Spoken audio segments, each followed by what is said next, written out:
Saludos a todos los que están online y a los que estamos acá también. Estamos en la porción 55 y el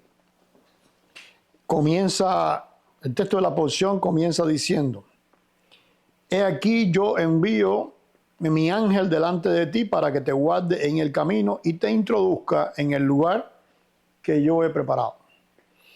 Y hemos estado hablando en muchas ocasiones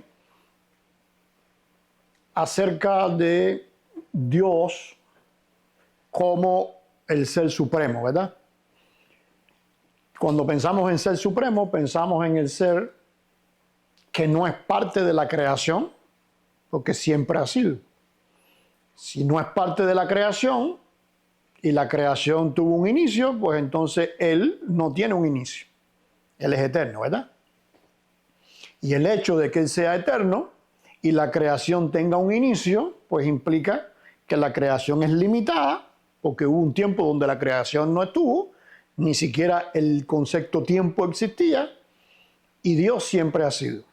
Por eso es que el nombre que Él utiliza es aquella expresión Yod, Het, Vav, He, o sea, aquellas 4 letras que no es una palabra como tal, es un acróstico, pero que es una palabra que si uno la mira lingüísticamente pudiera ser como yo seré el que seré o yo soy el que soy, pero de una forma aparentemente mal dicha o que no está estructurada normalmente, ¿ves? Yo expliqué eso, por ahí hay una porción donde explicamos ese concepto. Pero por eso es que él asume ese nombre y se presenta con ese nombre a Moisés, e inclusive es el nombre con que él es invocado y que Adán enseñó. Y recordamos allá a Enos, el primero, el nieto de Adán, que dice la Biblia que fue el primero después de que Adán pecó y todo eso, y después que Abel murió, que dice que invocó ese nombre de Dios. O sea, que él lo conocía. El nombre quedó oculto durante muchos siglos hasta que Dios se lo revela a Moisés nuevamente y le da ese nombre. Ahora, de la misma forma que ese nombre estuvo oculto muchos siglos hasta Moisés y que algunas personas lo conocían, pero no todo el mundo lo conocía, pues de la misma forma muchas cosas han estado ocultas para nosotros y que ahora podemos conocerlas gracias a la revelación que Él hizo de sí mismo a través de su Hijo Jesús o Yeshua. Ahora, para muchas personas que no han entendido la revelación de Jesús, pues hay cosas que no la han entendido. Y de la misma forma, aquellos que no recibieron a Jesús, pues tampoco entendieron muchas cosas, porque si no recibes a Jesús, no aceptas lo que Él enseñó, y si no aceptas lo que Él enseñó, pues entonces lo que Él reveló, pues no. Como decimos los hispanos, se le fue el avión. Y entre esas cosas que Él reveló, es precisamente algo que en la mente de nosotros es casi imposible entender. Y de la única forma que tú lo puedes entender es creyendo que lo que Dios te dice es verdad. ¿Ya entiendes? Y ahí es donde viene el creer de nosotros. O sea, la lógica mía dice que no, pero Dios, que ya yo sé que es, ya yo sé que es la realidad y todo eso, Dios lo revela, pues entonces yo le creo a Él, aunque mi mente allá no llega. Entonces, desde el primer momento en Génesis, desde el primer capítulo de Génesis, vamos a ver que Dios va a interactuar con la creación, pero si Dios es eterno y Él hace la creación, pues necesariamente para Él poder interactuar con la creación, que es limitada, porque tiene un inicio, en un momento determinado tuvo un inicio, pues entonces, para poder interactuar con la creación, Él necesita también limitarse. Y ahí es donde viene el concepto del principio y el fin. Cuando decimos que Él es el principio y el fin, quiere decir que Él, si es principio y es fin, pero en realidad Él es eterno, pues entonces Él tuvo que hacerse principio y fin. El apóstol Juan enseña ya en Apocalipsis que el libro de Apocalipsis, aunque todo el mundo asume la palabra Apocalipsis como que son las cosas finales de la destrucción del mundo y el Apocalipsis, ya tú dices el Apocalipsis, todo el mundo piensa que el mundo se va a acabar. Pero la palabra Apocalipsis no quiere decir eso, ni fue usada así en la Biblia. Porque no quería decir eso. Eso es un invento del hombre. Tú sabes que el hombre es especialista en inventar cosas, ha inventado. Pero Apocalipsis lo que quiere decir es revelarse. ¿De dónde viene Apocalipsis? Simple, de las mujeres que se ponían el velo cuando se iban a casar y cuando se descubren el velo, el novio dice, wow, se reveló. ¿Qué cosa se reveló ella cuando se levantó el velo? A sí misma. O sea, nadie le puede quitar el velo, ella misma se lo quita. Y entonces, eso es el Apocalipsis.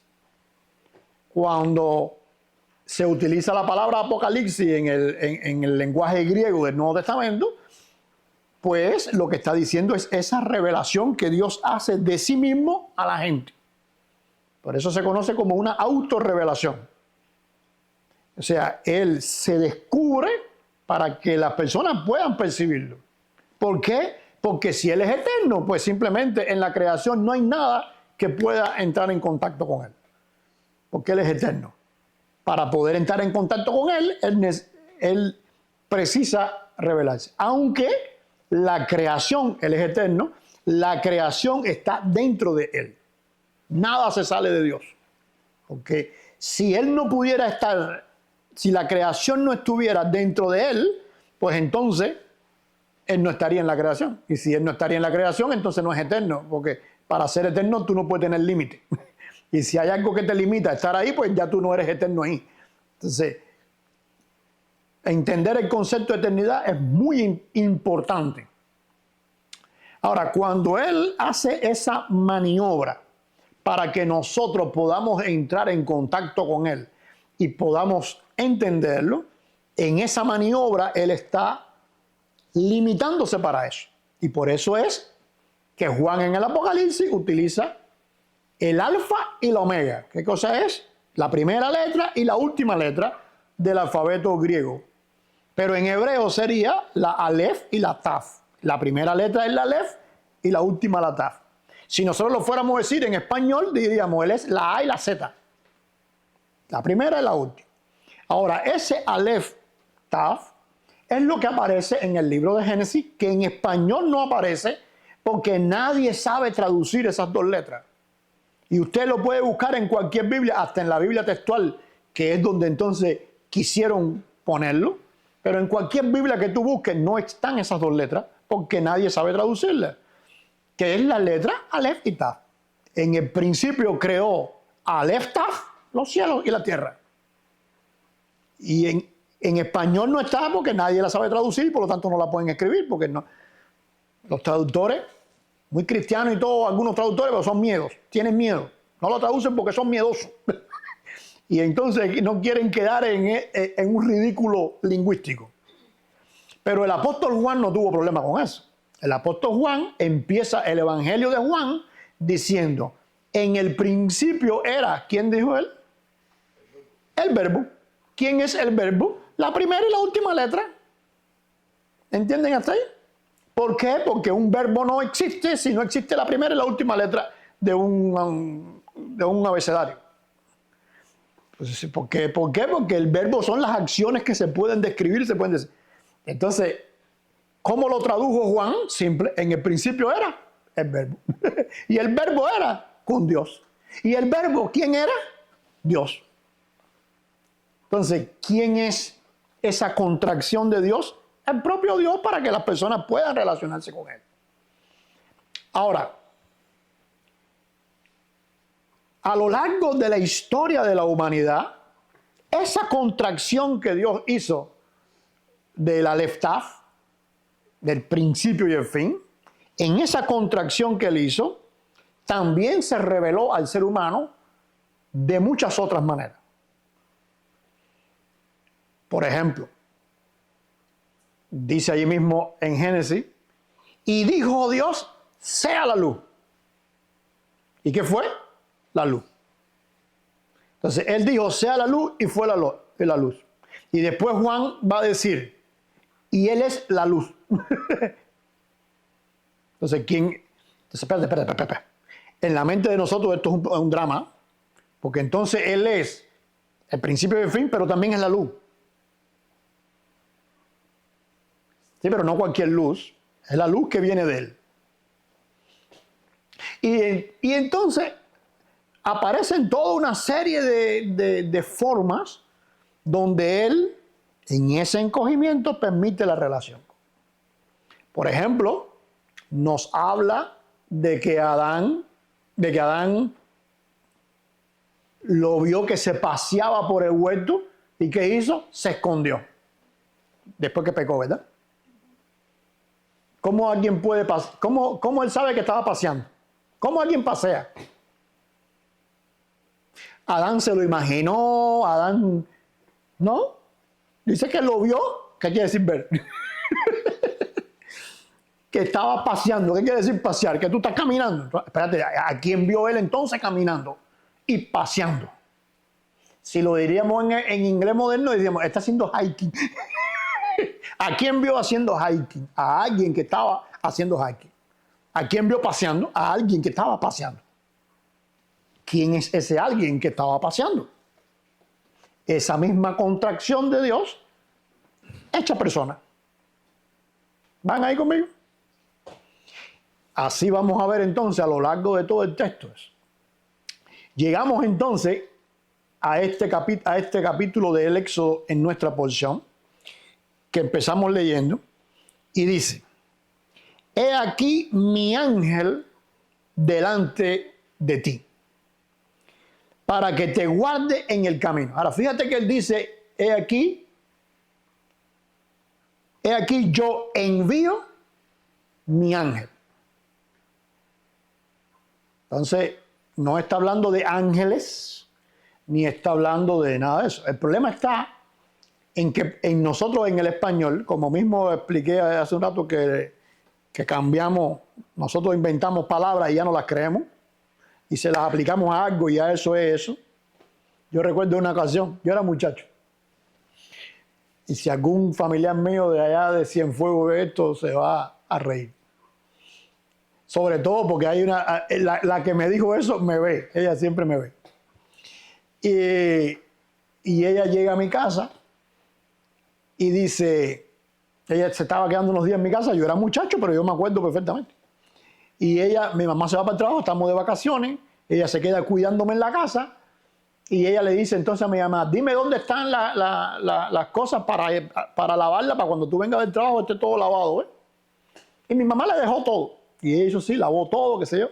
Y entonces, cuando mi mamá llegó por la tarde, dice ella, oye, lavé todo menos los tacacillos.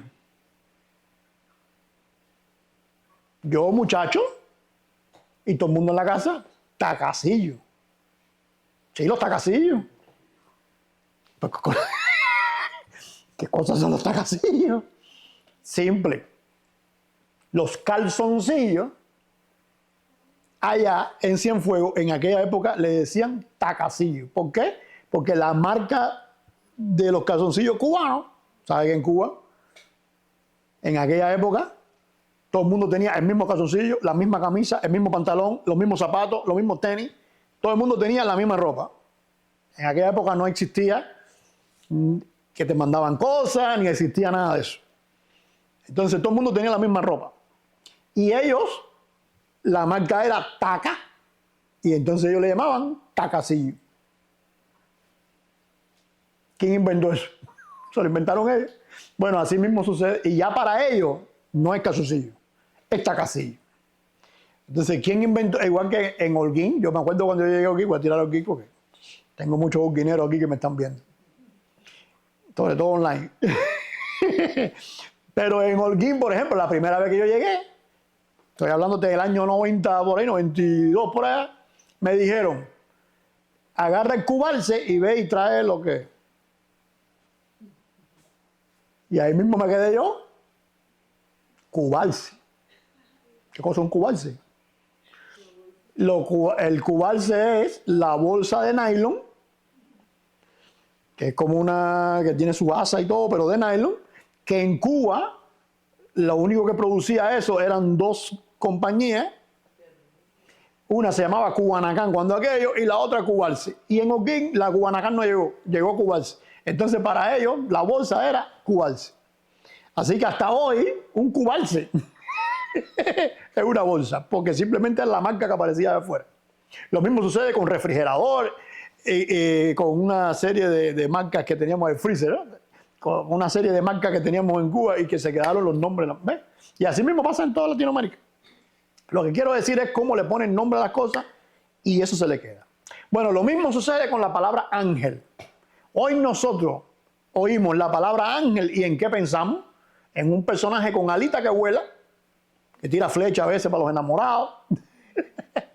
Tiene nombre, ¿no? Cupido. Hay otros que son más inteligentes y dicen, bueno, hay ángeles que tienen nombres de Gabriel, Rafael. ¿Por qué? Porque el texto bíblico los menciona, es verdad. El único problema es que cuando aparece la palabra ángel en la Biblia, en ningún momento el escritor de ningún libro de la Biblia quería que tú pensaras en eso que tú piensas hoy cuando oyes la palabra ángel. Porque la palabra ángel, malach en hebreo y ángelos en griego, que se traduce entonces como ángel, simplemente significaba un mensajero. Alguien que trae un mensaje. Por eso, tú vas a ver a un rey que manda a alguien a que lleve una carta a otro rey y ese personaje se va a llamar ángel. Los traductores que nos juegan la misma trampa de los que inventaron ese vocabulario exótico, entonces ellos, cuando aparece ese personaje, traducen la palabra como mensajero. Pero cuando se está hablando en la opinión de ellos de un mensajero que es celestial, entonces le ponen ángel. ¿Qué pasa? Que sin darte cuenta te crean en la mente la imagen de que mensajero siempre es ese personaje. Pero ángel quiere decir mensajero. Después de esa explicación vamos a volver a leer el texto. Dice, he aquí yo envío ¿qué sería entonces? Mi mensajero. Delante, ya cuando te dicen mi mensajero, no tiene que ser.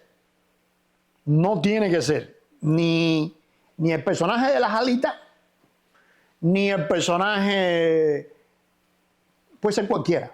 Eres tú el que tiene que analizar el contexto para poder decir de quién o a quién se están refiriendo. ¿Me están ahí conmigo? Entonces, tenemos un misterio que hasta hoy ha sido, y que, por ejemplo, cuando usted escucha a un rabino hablando de los normales, de los que aparecen en todos lados, para ellos esto es un misterio.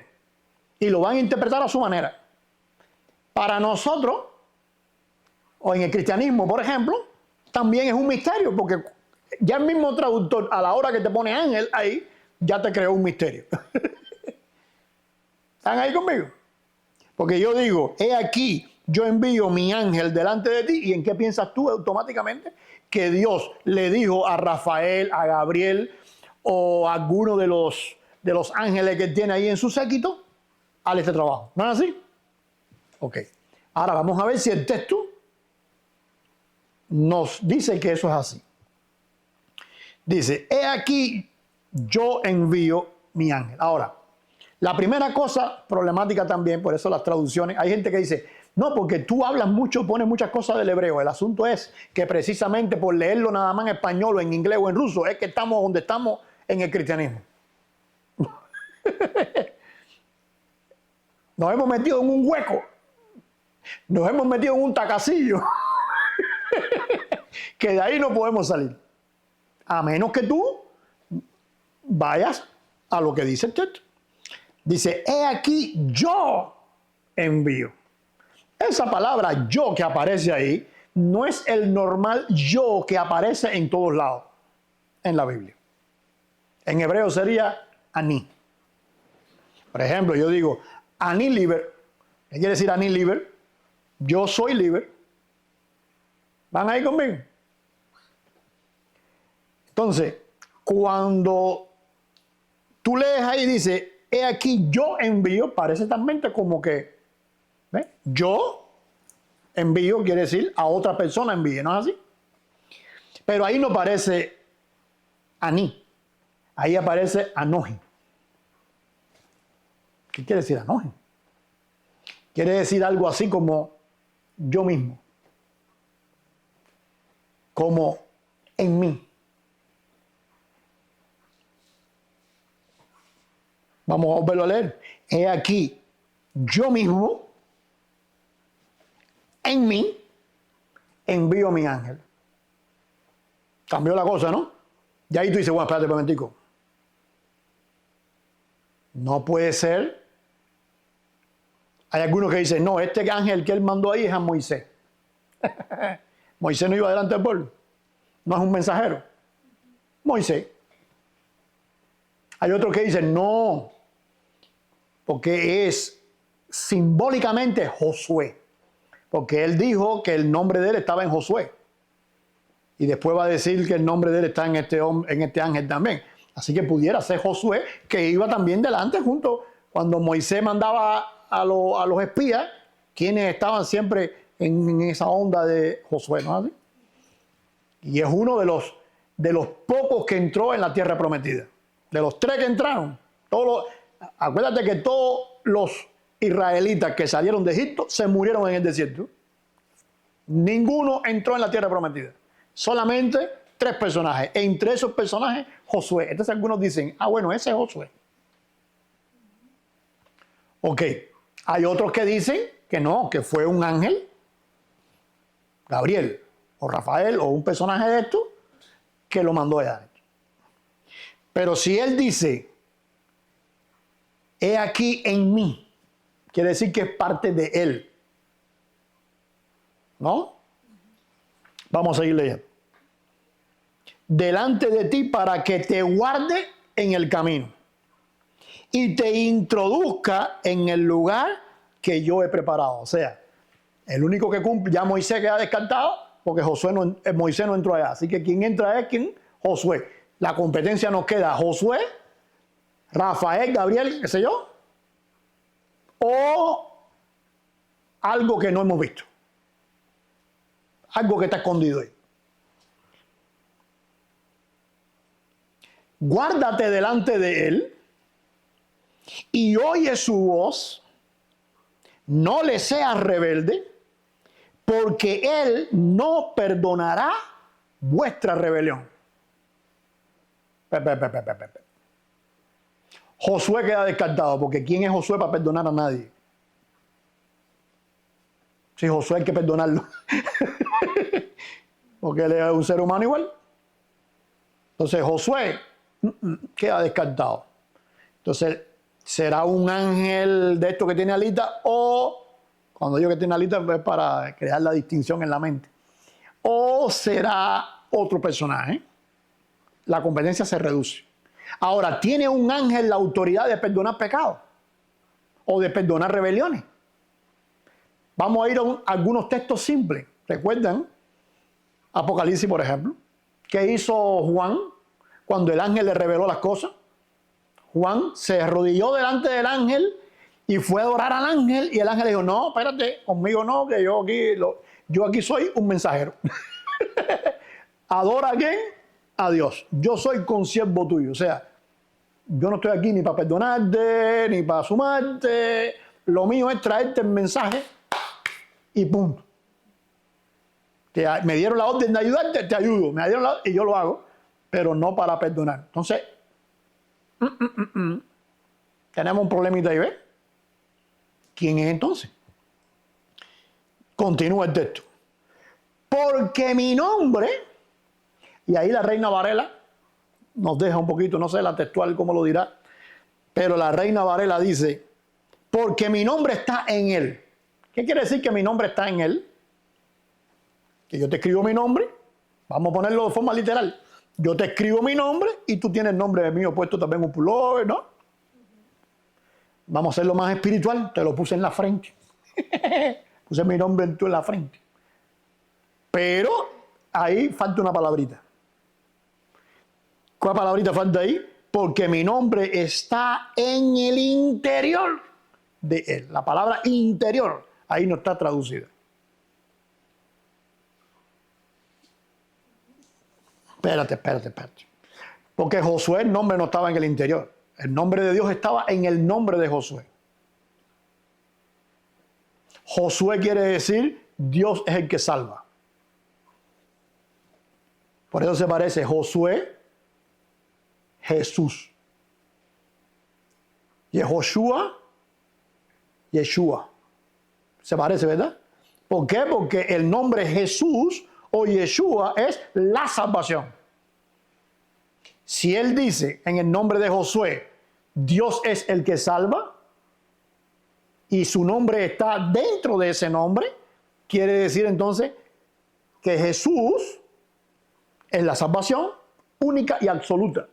Por eso está, ahora cuando está en el nombre de Josué, Josué lo dice en tercera persona, porque él no es el que salva. Dios es el que salva, pero si Dios aparece, entonces Dios no se puede llamar Yehoshua, porque no es Dios tercera persona el que salva es él mismo el que salva. Y si él mismo es el que salva, entonces él es Jesús Yeshua. ¿Van ahí conmigo? Entonces, ¿cómo estaba el nombre de Dios dentro del nombre de Yeshua? Yehoshua, Yeshua. El nombre estaba dentro. Tú simplemente le quitas un par de letricas o una letrica, le quitas una sola letra, la Het, y aparece Yeshua. ¿Va? ¿Viste cómo el nombre estaba dentro? Ahora, pero aquí no dice que el nombre está dentro de él, del nombre del otro. Dice, porque mi nombre está en el interior de él. Tendría que estar, si fuera Josué, por ejemplo, tendría que estar el nombre, no en el nombre de Josué, sino en el interior de Josué. Y si el nombre de Dios está en el interior de Josué, ¿quién sería Josué? Dios. No puede ser. Vamos por un ángel, vamos para el de las alitas. Tenemos a Gabriel, Rafael. Ese él es el nombre de Dios, pero no es el nombre absoluto, sino es un, ¿cómo se llama? Un título. O sea, el nombre de Dios estaba ¿dónde? En el nombre de los ángeles también. Pero si Dios, el nombre de Dios estuviera en el interior, no de los nombres de los ángeles, sino del ángel, entonces ¿quién sería el ángel? Dios. Tampoco, no aplica. ¿Quién es el único que puede tener el nombre de Dios en el interior de él? Dios. Entonces, cuando él dice en el versículo al principio donde comenzamos, he aquí, yo mismo envío mi ángel, o yo en mí mismo envío mi ángel, ¿qué está diciendo? Que el ángel que va a estar ahí es esa contracción, es ese Aleph Tav, es ese alfa y omega, es ese verbo que desde el inicio ha aparecido y ha estado. Bueno, ahora les voy a dar la oportunidad al pueblo de Israel de que yo mismo en ese encogimiento voy a ser el mensajero que los va a conducir hasta la tierra prometida. ¿Van conmigo? Entonces tenemos el misterio que yo hablaba al principio. Tenemos a la Aleph Tav, esa contracción. ¿Quién es? Dios. Tenemos a la luz, que es ¿quién? Dios. Tenemos también a este personaje que los está guiando por el desierto, que ¿quién es? Dios. ¿Van ahí conmigo? Todavía hay más. Tenemos algunos otros textos en la porción. Vamos a ver así por arribita rápido. El Salmo 95. Busquen ahí el Salmo 95. Dice, venid, aclamemos alegremente al Señor. Y ahí aparecen las 4 letras. No cabe duda de que está hablando de ¿quién? De Dios. Por eso es que la Reina Varela lo va a traducir. Y, venid, aclamemos alegremente a Jehová. No, porque ahí aparecen las 4 letras. Cantemos con júbilo.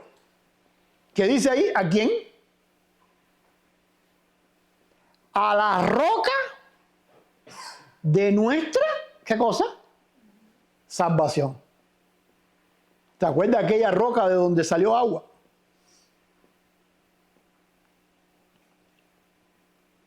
Entonces dice, la roca de nuestra salvación. ¿Qué te dije que era Josué? Dios salva. ¿Qué te dije que era Yeshua? ¿O Jesús? La salvación misma. Por lo tanto, ahora que te está diciendo,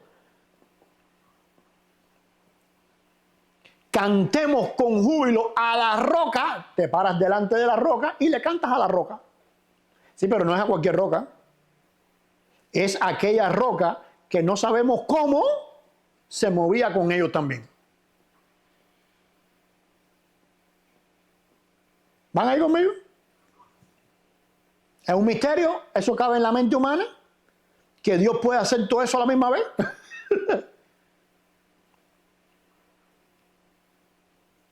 Lleguemos ante su presencia con alabanza. Ahora, nosotros los cristianos, por ejemplo, estamos en el culto y nos dicen, bueno, vamos a ponernos de pie porque estamos en la presencia de Dios para alabar a Dios. ¿Y qué hicimos así? Todo el mundo nos paramos y creemos abstractamente que estamos en la presencia de Dios. Porque Dios es como está en todo, ¿ves? Pero ahí no dice eso. Ahí dice, lleguemos ante su cara con alabanza. La palabra presencia no existe en hebreo. Es la palabra penei. ¿Quiere decir qué cosa? Cara. Para que tú estés delante de la cara de alguien, lo primero que tiene que haber, ¿qué cosa es? Una cara.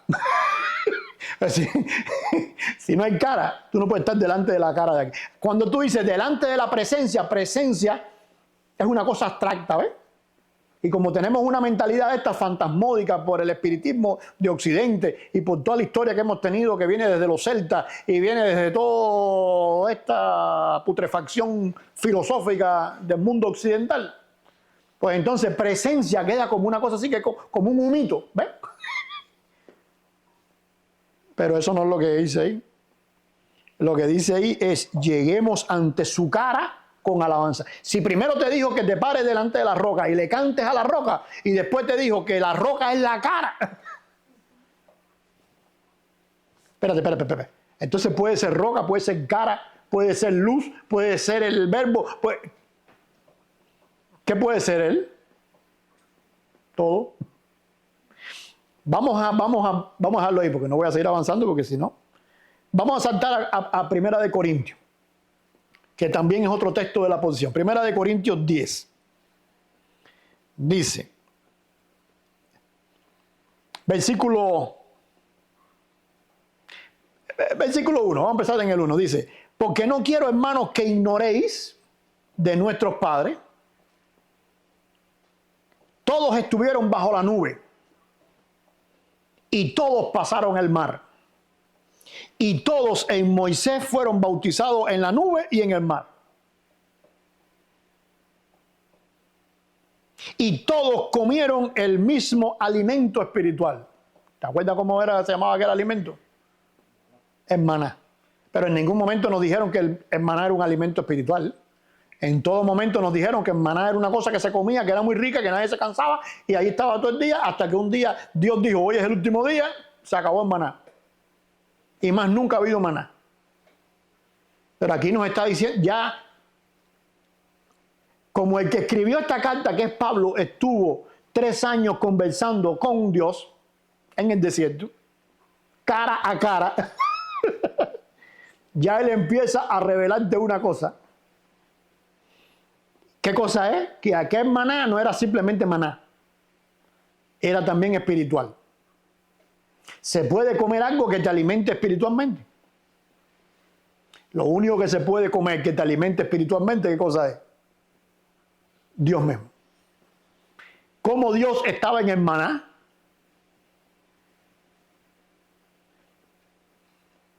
El propio Jesús, hablando a sus discípulos, y ayer, mientras cenábamos, leíamos ese texto, ¿qué dice Jesús? ¿Recuerdan?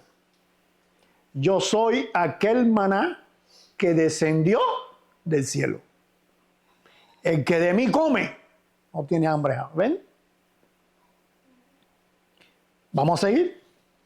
Tenemos cuántas cosas hemos dicho que es el propio Dios. El alfa y el omega, el verbo, la luz, el que aparecía en todos lados, aquel que está con ellos caminando en el desierto, la roca, Dice, y todos bebieron la misma bebida espiritual. O sea, aquella piedra, aquella roca que él dice ahora en el Salmo, dice David, es, adórale. Dice, aquella roca soltaba agua y todo el mundo se le quitaba la sed, ¿no? Claro, todo el que toma agua se le quita la sed. Pero esta agua no era solamente agua, era también, ¿qué cosa? Espiritual. Entonces, ¿quién era el agua? Dice entonces, y todos bebieron la misma bebida espiritual, porque bebían de la roca espiritual. ¿Qué cosa hacía la roca? Yo dije ahorita. Que los seguía. Oye, pero ¿cómo una roca te va a seguir? Esa parte esa parte no la contaron allá en... ¿De dónde sacó Pablo eso? Y la roca, y aquí le pone ya la tapa pomo, y la roca era, ¿quién dice ahí?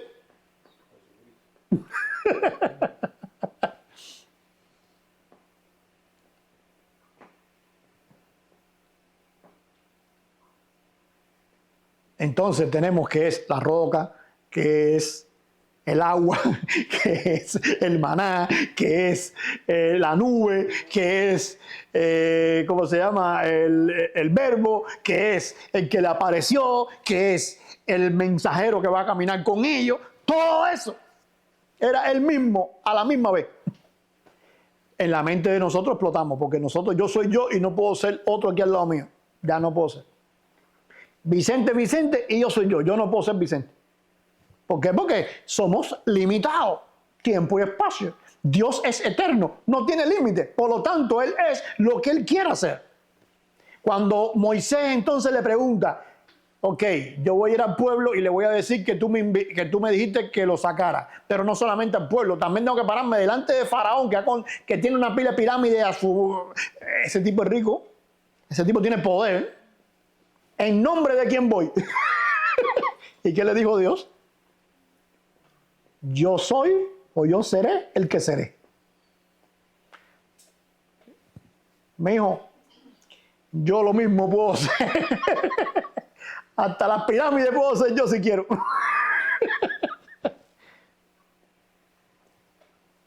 Vamos entonces a terminar con el texto con que comenzamos.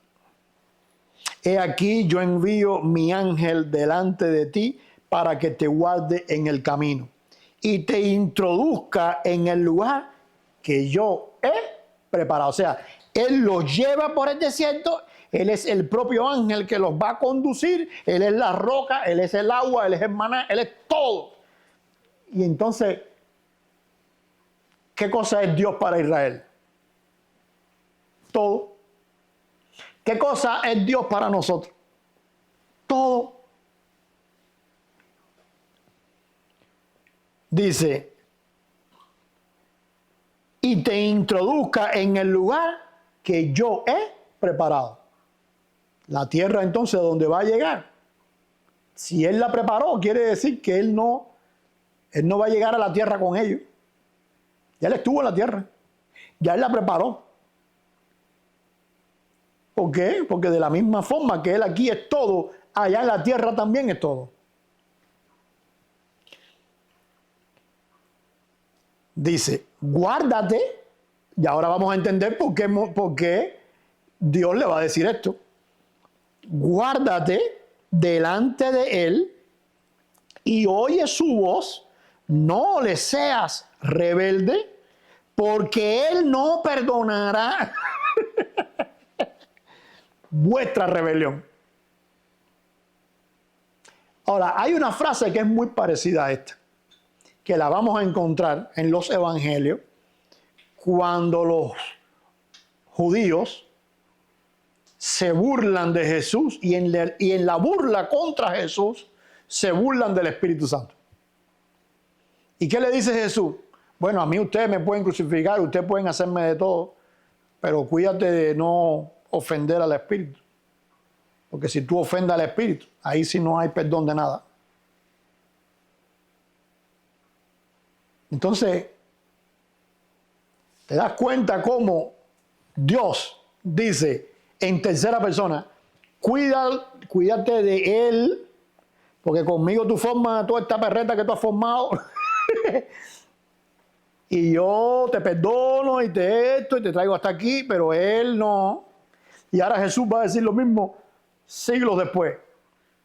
Tú me vas a crucificar a mí, ustedes me van a golpear, pero cuídate de este no. O sea que hay un respeto que hay que tenerle a Dios. Porque es Dios. Y si Él es el agua, Él es el pan, Él es el maná. Entonces te puedes dar cuenta cuando un ser humano rechaza a Dios. ¿A qué está rechazando el ser humano? Entonces no es simplemente aquello abstracto de que yo no creo en Dios. Y si no creo en Dios, pues ya no creo en Dios, ve, yo soy así. Tú estás diciendo, ya yo no necesito respirar más. Ya tú te estás dando por muerto. Cuando una persona dice eso, se está dando por muerto. Ahora, muchos lo dicen y no se mueren, ¿verdad? ¿Por qué? Por la misericordia de Dios. Por la gracia de Dios. Porque le está dando tiempo a ver si él reflexiona en lo que está diciendo. Es como que tú estés en una cárcel, preso. Silla eléctrica. Te toca la silla eléctrica mañana. Ya, no hay más solución. Ya tú has pedido, ¿cómo se llama eso? Eso que es como evaluar el caso y no hay solución. Ya, silla eléctrica. De buena primera llega alguien y dice, espérate un momentico. Mira, hay uno que va a morir por ti ahí en la silla. Tú no te vas a morir. Él es el dueño de la cárcel. Él es el juez. Él es el abogado. Él es el que te va a ejecutar. Él es todo. Pero él dice que no te va a matar. Que él se va a morir por ti ahí en la silla eléctrica. ¿Y qué dice el preso? No, pero yo no creo en él. ¿Qué es lo que le toca al preso? ¿Qué solución tiene? Si el que te puede resolver todo no tan solo dice que no te maten, sino dice yo me muero por él, para que después nadie esté diciéndole no, pero tú hiciste tal... No, ya, se saldó la cuenta. ¿Cómo tú vas a decir que tú no crees en él? Cuando tú dices yo no creo en él, lo que estás diciendo es méteme en la silla eléctrica. Es más, si él es el dueño de la cárcel, no me dé más comida esta mañana. Quítame la corriente en la cárcel. No me bañe, no me dé... Porque él es el que va a morir por ti, es todo. Y cuando tú lo rechazas, no tan solo estás rechazando la vida, también estás ofendiéndolo a él, que está poniendo su vida por ti. Fíjate cuántas cosas implica, es una cadena. Y eso es precisamente lo que Dios quiere que el pueblo de Israel se dé cuenta. Ustedes salieron de Egipto, que iban a morirse al final de la... Ustedes no se han muerto en estos 400 años por la misericordia divina que los ha cuidado. Porque ¿cuántos pueblos fueron esclavos en Egipto y hoy no existen? Por 400 años, gracias a Dios, que había un pueblo que Moisés dijo, vamos conmigo, y todo el mundo salió. O sea que ellos sabían que ellos eran Israel. Y cuando eso no tenían ni ley, ni tenían Torá, ni tenían nada de eso. O sea, de la forma que después le dio la identidad. Dios le dice, te saqué de allí, te traje hasta aquí. Cuando Faraón vino ya a arrancarle la cabeza a ustedes ya completo y total, abrí el mar para que ustedes pasaran. Algunos de nosotros hemos visto que el mar que se abra. Eso, algunos de nosotros hemos visto un palo que lo tienen en el piso y se convierte en un cocodrilo.